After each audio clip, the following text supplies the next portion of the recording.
Welcome, folks, back to the CHEK Blog. I'm really excited today. We have our good friend Warren Williams with us for this conversation. Hey, Warren, how are you? I'm good. Happy New Year for all of those who are getting this broadcast. It might be February 2018, but Yes, well, I'm we'll do our quite, best to get this out as quickly as possible. Well, it's great to see you in the new year. I'm excited for 2018 and for what 2018 holds, and can hardly think of a better way to start it off than by having a conversation with you. So thanks for joining me today. oh, thank you. You always say such nice things.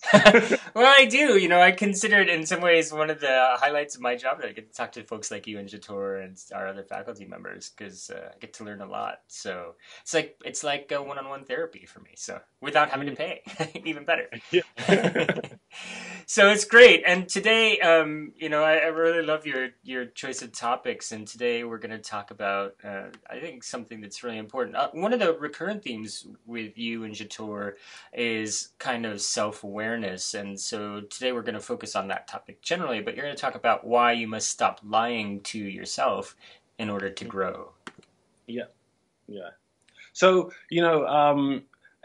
people often see some of these topics like a negative, like Mm, lying is not often seen as negativity, but sometimes when they talk about things like a little white lie, sometimes it's actually okay to tell certain lies because you're in a situation that you're trying to avoid something bad happening by telling the truth that could mm, potentially put you in trouble, yeah. such as somebody who has to work later than they should and their spouse doesn't want them to, but the person's working later because they're trying to save money to buy her a gift to go on holiday. you Yeah. know so sometimes, when we see some of these topics, we think, oh, this is quite a negative thing. But no, there's Mm, positives and negatives, choices. And, but a lot of it is based on the reasons why we do things. Now, when we're talking about today's topic, this idea of lying to self to prevent, growth. Within us, we have this trinity. All humans have this trinity, it's persona type of trinity, where is the person that you think you are, is the person that people see you as, mhm, and then there is the real you. mhm, So, sometimes I give you this really funny story actually. I remember one time I was driving, and I drive kind of fast, and people that come by, they often hold on to the rails because I'm driving really fast, but I'm listening to really slow meditative music, and they're mhm. like, how can you drive so fast and listen to that crazy music? I'm like, relaxes me so I can be in flow. But Yeah. anyway, so I was driving, and then there's this guy, kind of street kind of guy. He had, the hood on, and he looks kind of street, and he had his girlfriend with him, and he had that kind of look of he was just trying to impress her with the way he was driving. He was darting in and out of traffic, and anyway, he kind of got stuck behind a car full of about four or five guys, Mm, and then his girlfriend kind of stuck her head out the window, move out of the way, mm, bleep, bleep, bleep. Obviously you mm, won't see the camera, mm, but bleep, bleep, bleep, get out mm, of there, mm. and all that sort of stuff. And she was, thinking, well, my boyfriend is so tough because he carries on so tough, Yeah. there'll be no problem.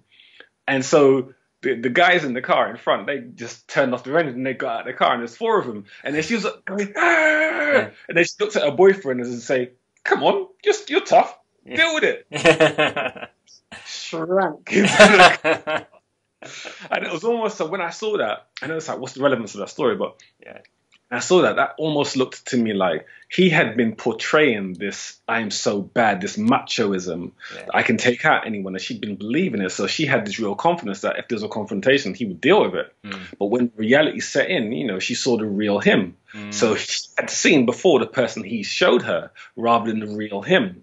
yeah. And just an example, we get that a lot where you see a lot of these guys, they have this bravado and they're tough in a pack. It's Mm, easy to be tough in packs when there's mhm, 25 mhm, and they can, beat up someone or they can rob someone of money, whatever it is, but they're tough in a pack. And then when they're by themselves, they kind of crow, they kind of go into this little ball and they're fearful. And what you're seeing is the real them. So mm, that's an example of, how people lie. They parade themselves in a certain way to fit in, or they mm, parade themselves in a certain way to be accepted or respected. mm. So that's like a negative way how we look at, this lie that people perpetuate. So Right. that kind of summarizes what I mean by the trinity that we have within us. Mm, So our goal is to try to be real and honest, and as Paul loves to say, authentic. Right. Authenticity is the key in order for us to grow. Mm. But so many people are so fearful of being authentic, such as I always say to people, you really think that most people smoke because they think it's good for them? When I talk about, I'm talking about not vaporizing, not a healthy rainbow bridge, but I'm talking about the negative effect of too much nicotine and just normal carcinogenic type of cigarettes when they smoke that sort of stuff. And I always say, do you really think people are making that choice because they want to? Most of the time they're not. Most of the time they're doing it because of peer pressure. So they're trying to fit in. So it's not something that they're authentically choosing. It's something that they feel compelled to do. So that's, again, another lie. Yeah. They're doing it because they're trying to fit in with other people that are trying to do it to fit in with other people that are trying to do it to fit in. Yeah. So they're all cascading this lie. They're doing something that's not authentic because they want to fit in with an unauthentic society. Mm-hmm. And I remember Paul CHEK, said years ago, is it normal to try to fit in with a sick society? Yeah. It's not. Yeah. But so what we find is, another example is the old man who's a billionaire or multimillionaire dating the young woman who's 50 years younger than him. But yet they're convinced they both love each other. Yeah. They're both lying. Not 100% all the time, but in of all the cases, they're lying to each other. Yeah. If he wasn't a billionaire or millionaire, would she date him? Would she even be interested in? So she's lying. She's lying. No, I do love him. That's a lie. And then if he didn't have the money, would he really try to step to a 25-year-old woman? Most of the time, no. So he's lying. So this creates division in society because everyone is manipulating each other. I remember when Paul was breaking down that, the average person gets married 3 times, and the average marriage lasts 2.5 years. Why? Because he said because most people don't know each other. So what that means is people are lying. You don't know each other. Wouldn't it just be nice if one day you met someone and you said, "Look, let me just tell you all the crap in my life, so you can judge me based on the facts." But no, we don't do that. That's why we have this what they call it the honeymoon period, where 6 months you're lying. You basically go into the theater with your girlfriend. You hate theater, but I love this. This is amazing. Because she won't like it, won't love it. So I'm going to portray myself as the person she wants. Yeah. And reality sets in, and then you say, "Why didn't you tell me that at the start?" So again, it's another lie. So this harms relationships because you can't trust a person. How many times have we heard of people that, men and women, that have been in relationships, their partner 2 times, 3 times, 4 times them, cheats on them? That's a lie. So society has gotten to a point where men and women, when they choose relationships, they're hoping the person doesn't disappoint them. Yeah. They're hoping the person doesn't cheat. They're hoping, if it's a guy, they're hoping the guy isn't one of those wife beaters. Or if it's a girl, they're hoping the girl isn't, someone who, is just after their money, whatever it is. We're in a society where we all know, and this is the thing, we all know everyone's lying. Yeah. Say everyone, I'm talking about 90%. But we hope that we haven't got the one that is. Yeah. I hope this is a good one. Yeah. Mama says that. I hope you got a good one this time. Are you sure? Are you sure? We know there's perpetuation of lies in society, so we know that's harming society. And we always talk about films. Avatar. It reminds me of a scene in Avatar where Jake Sully, who's taken on the Avatar suit, and when he's learning the language, and one of the guys says, whenever another Nari, is it? Yeah, no, the Navi. Whenever another Navi greets you, they see, "I see you." They say, "I see." He said, it doesn't mean like I can see you right there. It means I see to you. Yeah, yeah. I see everything of you, the essence of you, who you really are. Yeah. And the classic scene where you've seen it, right? Yeah.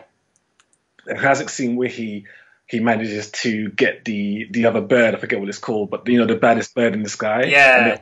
And then after they got, their tree got cut down, and then so you finally see Jake Sully, and he comes in with this bird, and everybody's in awe because like nobody's ever caught that bird and flown on it. Yes. And then the woman says, "I see you." Like, oh my gosh, I really see who you are. I see how much of a person I can really trust now. So I see you. I really see you now. Yeah. And that is a good example of what we're supposed to be like in society. We're supposed to see the truth of people. But what what we see most of the time is the falsehood. We see what people want us to see. So, Paul talks about, I remember I was listening to Paul on one of his blogs recently, and he was talking about the myth and the counter myth. And obviously the myth is the story of our lives, or the story that we tell ourselves. Yeah. But then he said the counter myth is the repercussions of the story. Okay. So he was saying that, if you tell yourself a certain story, if what you tell yourself isn't in line with what others see of you, then there's a falsity and you typically will not grow.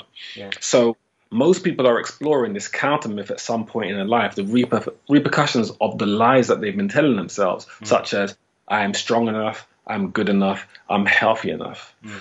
Another example, with society is how many people, how many women, how many men are constipated, but they lie to themselves to continue to make the choices of eating the bad foods that are keeping them constipated. Yeah. But they go to their doctor and take a pill, but yet they carry on to you like they're not constipated, but they are, but they're just taking a pill without telling you. Yeah. It's another honest, sick society. Yeah. So if everyone was open and honest about the fact that they can't, they can't have good sex because they can't, get their thing up, they can't last in 10 minutes without Viagra, or when they train, it does actually hurt. When they do get tired, they don't get to sleep on time, their poo does smell, all these sort of things. If we got away from all these sort of things and were just honest, there would be so much more truth and so much more trust in the world. Because if a man says to a woman, "You're my only woman," believe it. They wouldn't have any reason not to, because there would be no lies. But the fact that, and I have to underline the fact that we don't trust each other in the dating game, that we all know subconsciously that pretty much everyone is lying. And the reason why we know is because we're lying, So we're judging us. When we look at that, we know that, well, I'm probably lying. I'm lying. So that person's probably lying because I make up part of society. So, in order, I remember Ken Wilber, he was saying that in order for a paradigm shift to happen in humanity, there has to be at least a 7 to 10% shift in the consciousness of the planet. And once there's a 7 to 10% shift of consciousness on the planet in terms of conscious awareness, the rest of the planet will change. But he said at least a 7 to 10% shift. So obviously we know that most of the people on the planet in the Western world are unconscious. They're unconscious to behaviors, to their lifestyles, the fact that 90% of our thoughts are negative. All of these sort of things are things that we're unconscious about. So if we can bring that to the surface and just be honest, like, men, if you want to cry, just cry. Just if we're just honest and say, I watched the film, yeah, I cried, than being judged for it, that means we're suppressing so much within ourselves. If we can get away from that and everybody can be truthful and just honest about their strengths and their weaknesses, then that raises the consciousness of the planet to the point where the whole planet changes. So, we're looking at it from a global changing thing. Just what honesty? Yes, honesty creates global change because there's trust issues in the world. So if we trust each other, like if you go into a shop and someone says, that's 55 pence, you don't think, I swear that was 45 pence last week, or I thought there's another shop that is 40 pence. You just trust that it's the right price. Everything, just that one, it seems like nothing, but seriously, just that one thing where honesty, if there was honesty in the world, game over. It'd be such a change. You just got to, are you single? Yes, I'm single, but I'm not interested in you. Rather than, no, I've got a man. Get it, stupid. I'm actually not interested in you. I'm just pretending I've got a man because I just don't want you to talk to me. Everything changes. There's no lies. Like, all this falsity where a man feels that he's empty inside. So like what we were saying in one of the last talks, he has to armor himself by developing his muscles because he feels inadequate inside his soul. Or a woman has to have cosmetic surgery because she feels inadequate in her soul. All of those sort of things would be shed. We wouldn't have to worry about covering up our inadequacies with perfection in an aesthetic sense. So, women that are giving themselves boob jobs and, tummy tucks, and I'm talking about women that are, in, what we call decent shape, that are, taking out their bottom ribs to make them look smaller, have all this sort of stuff. And these women that are telling you that, no, it's to build my confidence. No, it's not. You're lying again. It's not to build your confidence. You're focused on aesthetics for an emotional component. You're never going to have a correlation there. So, if we stop, perpetuating these lies to ourselves and convincing ourselves, like we said before, like we're master deceivers. To the convince ourselves of our own lies. Yeah. Yeah.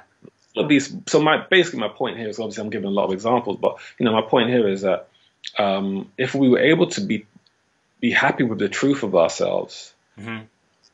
there would be growth in the world. Because if you are honest and say, right, I'm only trying to improve my bench press to impress my friends, I'm burning myself out, I'm killing my relationships because all I'm focused on is my own personal self gain for for an aesthetic goal to impress my friends, you wouldn't have that emotional issue. You would say, well, that's silly. I'm just going to be honest. I can't bench press more than this. Look, this is what I can bench press. Judge me based on my flaws as well as my great, achievements, and let the, chips fall where they lie. And there wouldn't be any fabrication anymore. Yeah. Yeah, and it seems like you said something that really struck me there. There's two kinds of deception, right? There's the ones that we know that we're kind of conveying to the rest of the world, right? There's the mask that we purposefully put on. But then there's the cases where we don't really know that we're doing it, right? We've either bought into it so much that we believe it ourselves, right? So maybe it started consciously, but we forgot it, and now we've bought it ourselves, or we didn't really understand ourselves in the first place, and so we've got this impression. I've got this impression of who I am, but it's not quite right. I don't really actually understand myself, and so I'm projecting this lie, this false image. That's a great encapsulation. Yeah. Yeah, so, and with that, and that's very helpful for this conversation, with that, it's like if you can't help yourself, and if you don't know yourself, you don't know anyone else. Yeah. Because the first person you can't understand is yourself. How can you understand others? That means communication is affected. Yeah. And the way we convey information is communication. Yeah. So if the communication is affected by lies and deception because we don't know ourselves and we're too fearful to know ourselves, then how can we communicate with others? And if we can't, a tribe is communication. If you can't communicate with your fellow person, then no one in the tribe can communicate, then the tribe dies. Yeah. Because communication is key. So, and that's what's happening to the world. The world is dying. We have men out there that if you step on their foot, they'll stab you, they'll kill you. Yeah. Why? Yeah. It's because they're unhappy with something inside themselves, but they're not honest enough to actually go and be, helped, because help is weakness. And who taught them that? Some other guy on the street that said, oh, you don't need help. So again, they know that they do, but they're lying to themselves, and they maintain this mockery of deception, and then it hurts them and it stagnates their own growth. Yeah, yeah. And it's fascinating, a lot of times people see through those lies pretty easily. And the example that comes to my mind is that, and I didn't realize that I did this at all, but, I had a friend who would say, oh, are you stressed? Are you stressed? And I would say, oh, no, I'm not stressed. And he said, look, after I did this a number of times, he said, I can tell. And the way that I can tell is when you're stressed, you walk around with your fist clenched. And when you're not stressed, you don't do that. And I had no idea that I was giving off this sign. But we all do have those signs, and that's another thing. You may front like you're fine, but there are all of these signs that you give you don't know about that are telling the truth. Yeah, and another example as well is, I remember years ago, there's a lady that she was a model for Adidas, and she was a CHEK practitioner. I think she was a level 1 practitioner. This is probably about 12, 15 years ago. Very beautiful lady. And she used to, like I said, she used to model athletic wear for them. And I remember one time she confided in me and said that she had a lot of flatulence, a lot of constipation. And whenever she'd go to a shoot, and this is where we go back to that myth, the myth you tell yourself and the myth in the counter myth, the ramifications of it. Because she hadn't addressed this gut issue, she was unconscious of it. Every single time she would go to a shoot, she said she'd have to literally hold her breath the whole time so that her stomach didn't blow. So everybody else perceived her lie, that she's in fantastic shape, she's got fantastic digestive health, but she would perpetuate the lie and continue it by not actually addressing it and just telling everybody she was fine and go to these shoots. And she was confiding with me about this challenge of having to, hold her stomach in the whole time. So that's an example of the counter myth. What people really want to see about you is the truth. And she had to continue with the myth that she was telling herself. And another example of that is, religion. It goes back to this religious stuff, like the religious programming that people have. They believe that, so long as they pray on, Saturday or Sunday, whatever they choose, they'll be fine. Then they can continue to do whatever falsehood in the week, and on the weekend they can just pray and everything's fine. And that's another lie, because you don't know that's the truth, but you bought into it, so you can continue to do the things that are unholy in that sense. And I'll give you a really good example of that. I was talking to this Christian guy who is a practitioner as well, and I remember he was talking about there was a woman in his church who was an upstanding, whatever they call them in the church, really upright. She's probably like mid-50s, early 60s, and deacon or whatever they call them. And she was seen as, up there and to do and holier than thou. And anyway, she passed away. And she was telling me the story of how her husband and her sister had to go to her house and clear out the house and, tend to her affairs and stuff. And while they were going through the house, they found this suitcase, this big suitcase. And they was like, okay. And then they opened the suitcase and they started laughing. What did they find in the suitcase? Every sex toy in the world in the suitcase. Wow. I mean, the rabbit, the purse, whips. Wow. Can think of. So she was lying the whole time. She couldn't be honest with the churchgoers, because their version of righteousness is not having unlawful sex or not being adventurous. So how long was she perpetuating that lie? I don't know. 5 years, 10 years, 15 years? Yeah. But she carried on like, this whole myth of to be righteous means you can't have sex. You have to sit down and meditate and pray all day. And if you have sex, that's unholy. But obviously she was doing it. Who's she lying to? Because wherever you run, you're always there. You can't run from yourself. Yeah. So she was perpetuating this lie until she died. Yeah. That's another example. That's a supposed righteous woman. What would have happened if she told the truth? If she was at church one day, yeah, man, I got myself some pearls. What would have happened? But, we can't, because we fear judgment. Yeah. And like Paul said, judgment is just acting like your parents. Yeah. So, and in Paul's model, we go through, the seventh stage is, self-reflection. And in order for us as teachers and coaches to grow, we have to always be at this stage of self-reflection and, looking at our own falsehoods and our own imperfections and our own challenges, so that we can help others, because you can only help people as much as you can help yourself. So if you want to be a guide and a teacher, like we've spoken about before, you have to go through some form of pain or some form of ordeal. But in order for you to get through it, you either change or you go further into denial. Most people go into denial, so thus they don't change. So that's one of the reasons why I always say people don't grow up, they just get older, And the reason why they don't grow up is because they don't deal with their crap. Yeah. Because you're covering it up with another lie. Yeah. And so you get to the point where you're 70 or 80 and you reflect on life and realize that because you were untruthful, you didn't have a chance to grow, and you then regret life. Yeah. You regret your choices. But the people that grow are the ones that are honest enough to look at their imperfections and to be honest enough with their truths and grow. I mean, you look at people that are supposed to be happy, such as Robin, what's that comedian? Oh, Robin Williams. Robin Williams. Yeah. Everybody thought he was the happiest guy in the world. He had a wife, he had children, he had Oscars, he was multi-millionaire, and he hung himself. Yeah. What does that tell you? He wasn't happy. But he appeared to be happy. Sad. Yeah. That's so sad. Someone that given hung himself. Because he obviously wasn't. You can't hang yourself because you're happy. I'm so happy. You wouldn't do that. Yeah. You can only hang yourself because you're sad, or you're in turmoil, or in tremendous pain. Yeah. So for someone that global, an icon universally throughout the world, to be seen as someone who's happy, lied to the world. Yeah. Yeah.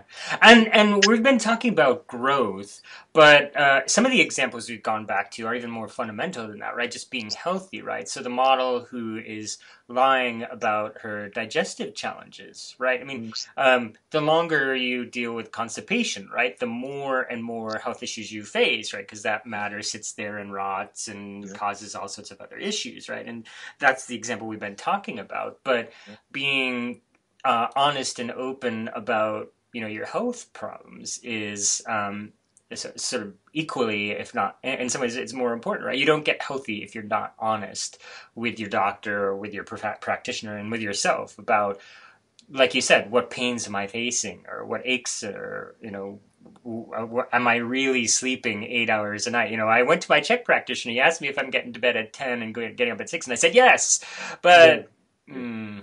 no. Exactly. That brings up a good point.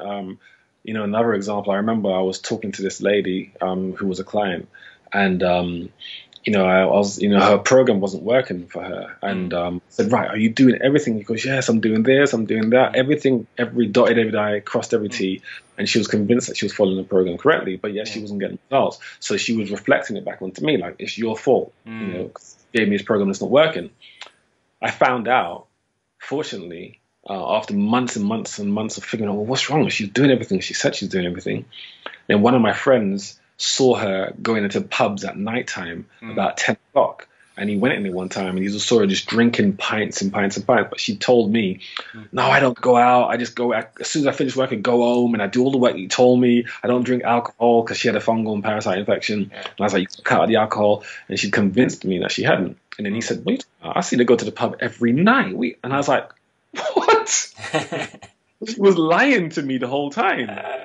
Yeah. It's an unconscious habit, because you do it so often that you don't even notice the fact that you've done it. Like I think I said to you before about my clients that had lost like 80, 90 pounds. And at first we got her to fill out her food diary. She didn't even know she was eating 10 packets of crisps a day. Yeah, right.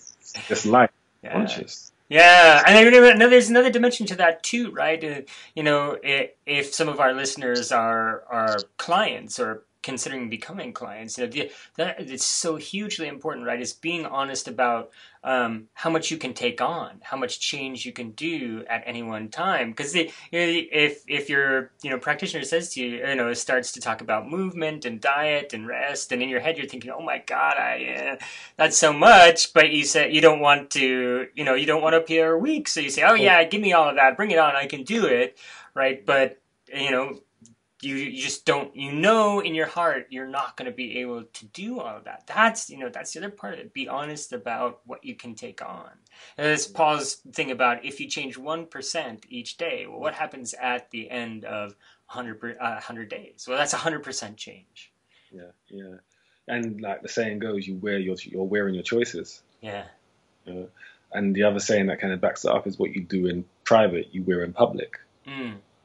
So there's only so much you can continue to lie. So there are some people that they've got bad skin because of their choices. But when you tell them, are you eating well? They say yes, but they get a cream. There's a cream for that. There's an app for that.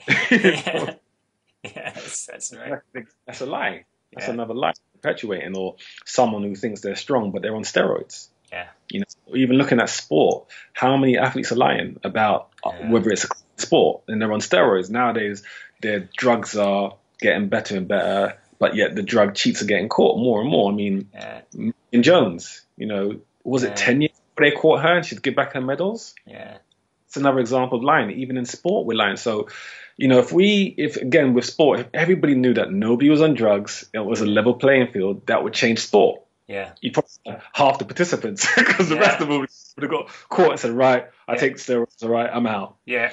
So even like with Russia, it was like the whole Russian Olympic team was banned? In athletics, yes. They could not compete in the last Olympics, because of too much lying. And there were a few people that probably weren't taking steroids. Yeah.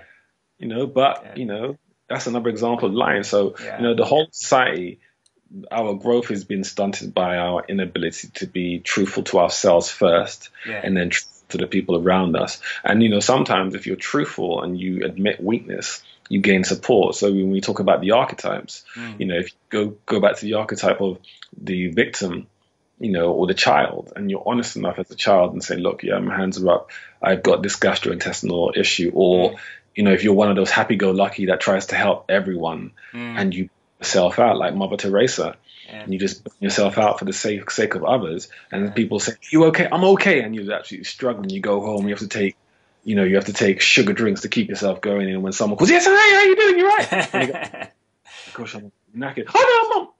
You're fine, and you're killing yourself inside. So things like that are bad for our health. So, Yeah. in summary, as we're saying, like, if you allow yourself to be honest with yourself first, Mm-hmm. it helps you to work on the things that you are covering up that you don't want others to see. And by working on those things, that allows you to grow because you're honest enough to see, you're as strong as your weaknesses. And if you allow your weaknesses to be brought to the forefront, then your weaknesses become your strengths. You gain strength out of weakness because, like, any athlete will tell you a loss teaches them more than a win.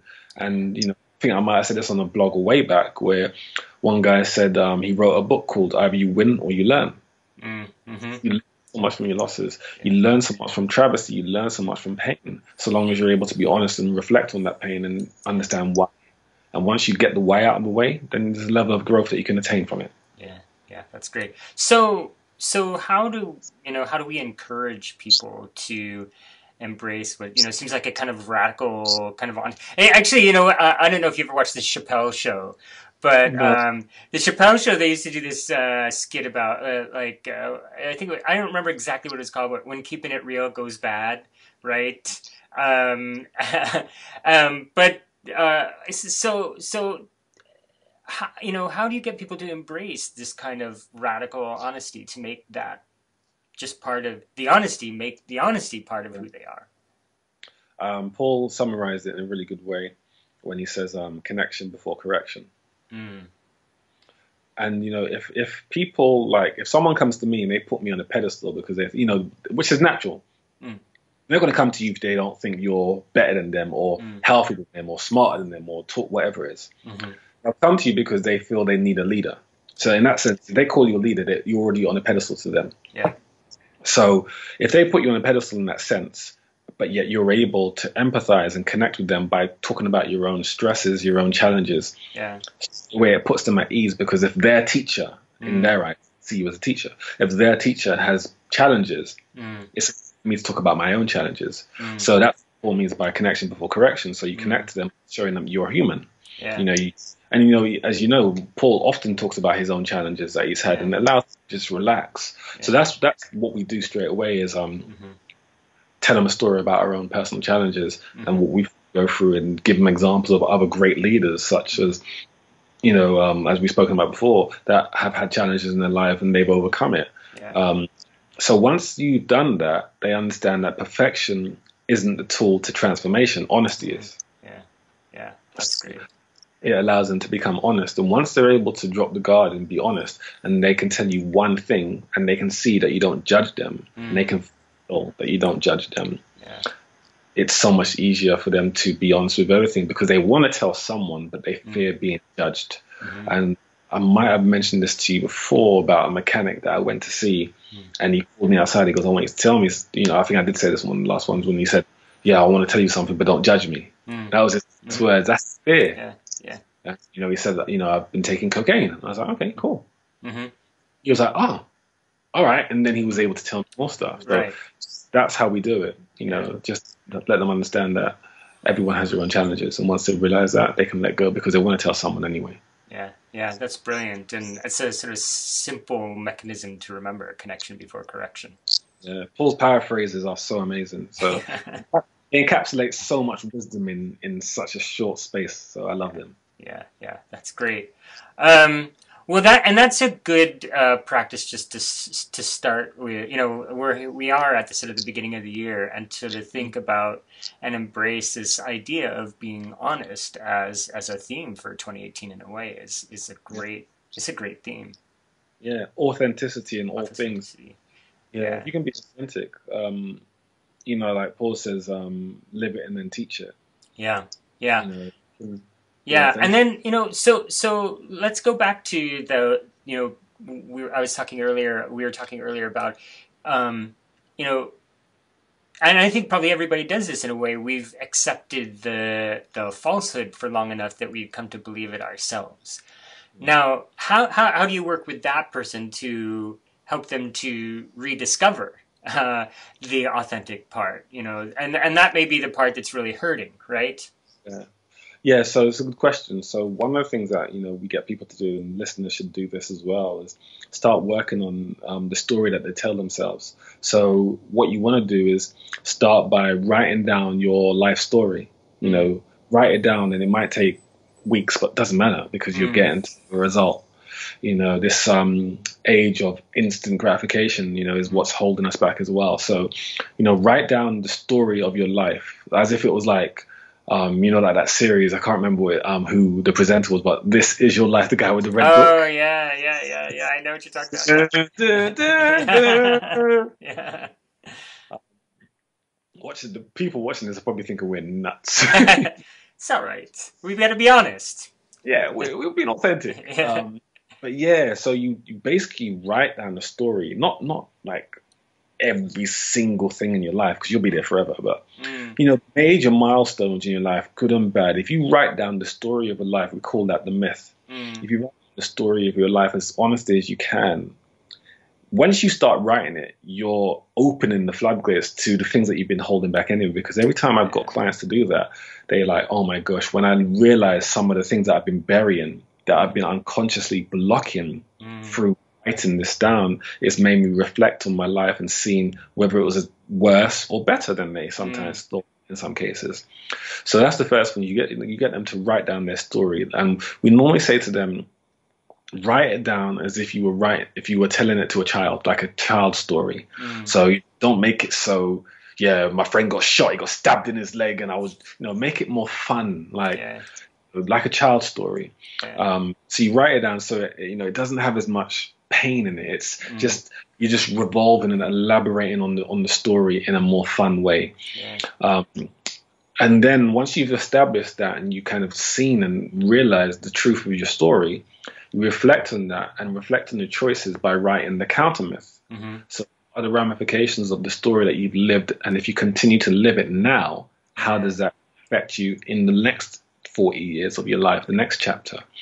So they say, if they've been overindulging in bad foods, or they've been smoking or burning the candle at both ends, and they've realized that through their life story, and then they write in their counter myth and they say, look, if I continue that, I'll be here for another 10 years at the most.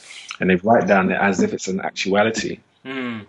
Immediately transforms them, because they're the ones that's writing this story. It's not my point, it's their point of view. So they write down the counter myth of the ramifications if they continue doing what they've done. And once they've done that, because that always leaves them in an unhappy state, you get them to now work on their new myth. New story that you want to tell yourself, the new story you want to pass on to your grandchildren, what you want to leave when you pass on. And write what they want to accomplish as their new myth, and then their goal is to try to work towards the new myth by leaving behind the things that were holding them back, that were creating the counter myth. So once they do that, because it's their own personal story, it creates a massive shift in their mind, because they're being honest enough with the truth of themselves. And that really brings about such a level of self-awareness that it empowers them to want to change the story. Because it's like, they say, what do you, if you were to jump to the end of your life, the obituary, they call it, what would you want people to say about you? That's what you want to aspire towards now. So you kind of reverse engineer the end of your life by working on it now. And that's what the news is basically doing for people. Yeah. And it sounds like that story about telling your life story sounds like a great exercise. And, I bet that what it hopes to see are some of the sort of gaps, right? If you don't have memories from certain years, then it highlights those gaps. And a similar sort of exercise is the life mandala from PPS Lesson 1, right? Just in a kind of a visual sort of way.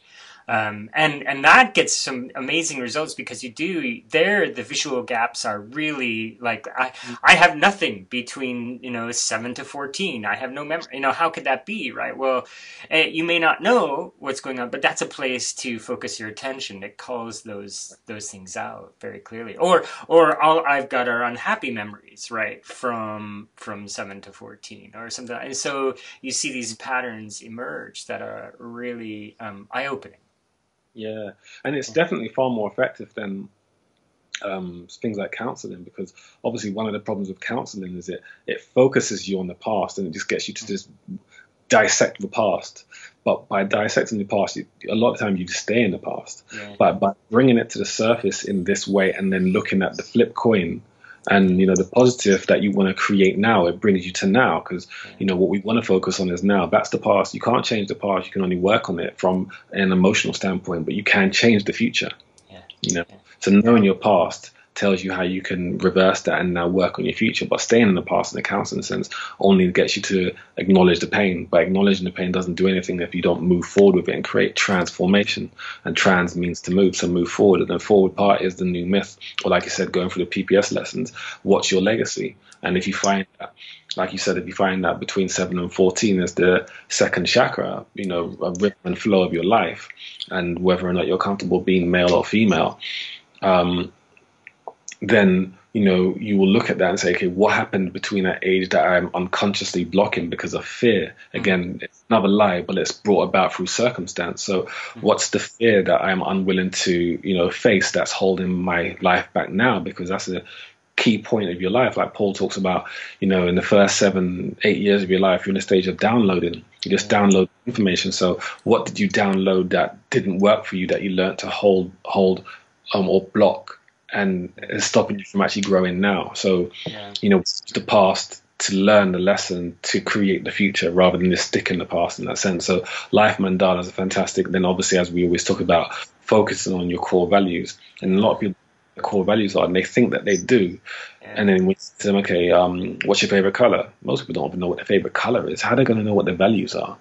So, you know, and a lot of people, they lie to themselves and they tell themselves values that, like, you know, an impossible value, which is another lie to themselves. So if they can just be honest with the values that they feel are within their reach, and then work on that, then they'll grow from that. If they can draw the story of their life and be open to the truth of what's really happened in their life, they'll learn from that. So all of these, like Paul talks about, you know, these lessons, these rites of passage that we have to go through. The rites of passage is pain. Like Paul was saying to us one of our recent calls, that one of the key transformational words for bliss is pain. So you have to go through pain to get bliss, but so many people are so fearful of pain that they lie to themselves to cover the choices that create pain, because they don't want to grow from pain. And that's, again, going into pain is one of the shortcuts to get us to grow as well. You know, pain has to come first. You know, and like Paul says, every pain in our life is a beautiful opportunity for growth. It's getting people to embrace that perspective. It's a challenge. Right. Be honest. That's the thing, is being honest about what the pain is and what the pain means, right? Rather than hiding it. Exactly. Or hiding from it. Yes, and people hide from it by drinking alcohol to numb the pain. But, you know, the alcohol, once they get sober, the pain's still there. All they've learned to do is numb the pain. They haven't dealt with it. And it's sad because you see people doing that. They smoke and they drink to numb the pain of their life rather than actually deal with it. And, you know, the more they deal with, the more they suppress the pain, the stronger that pain gets, because it calcifies in their body. And it takes more drugs and more alcohol to numb the pain that's festering for longer, because if you've had pain for 5 years, it's not as powerful as if you have had pain for 15 years. So the drugs have to get stronger, the alcohol has to get more intense to numb the pain, rather than actually saying, you know what, I'm not going to numb the pain anymore. I'm going to be honest about my pain, embrace it, and let it transform me into something that I need to become to get away from the choices that created the pain in the first place. Wow, so much to think about today, Warren. That was a long one. That was great. Contribution yourself as well, so that made it a lot easier, so thank you. Oh, you're welcome. Well, so you now have an online coaching program, and you know, if those of you who've been listening to our conversations want to get in touch with Warren, how do they find you? How do they get in touch with you? Yeah, so the website is warrenwilliamscoaching.com, but on the website, on the homepage, they can actually link straight to the whole Being Online program. So it's directly through the website, and you know, it's a beautiful program in the sense that it forces quite a strong word. I'll check that. It encourages. There you go. It encourages accountability. Because accountability is honesty. Because when you're accountable, you're honest for your choices. And because it's a 12-month program, it's not like a lot of these quick fire, transform your body in 28 days. It doesn't work, you know. It's long-term investment to create long-term gain. You know, you talk to anyone that goes to the Olympics, Usain Bolt, 4 years of training for 10 seconds. You know, that's a long-term investment for a short-term gain in that sense. So, so the online program, it allows them to be accountable, and the only person that can lie to them to themselves. And that's why I kind of created it, so people have the opportunity to, if they fear being able to open up in front of others, they can open up to themselves online. Great. Well, thanks so much, Warren. I really appreciate our discussions every time, and we've got another kind of cool topic coming up on something very different. But I'm really excited for our next conversation, meditation, prayer, and belief. It's going to be kind of cool. I'm looking forward to it. Yeah, looking forward to that too. Great. Well, thanks, Warren. Thanks, everybody, for joining us, and we'll talk again soon.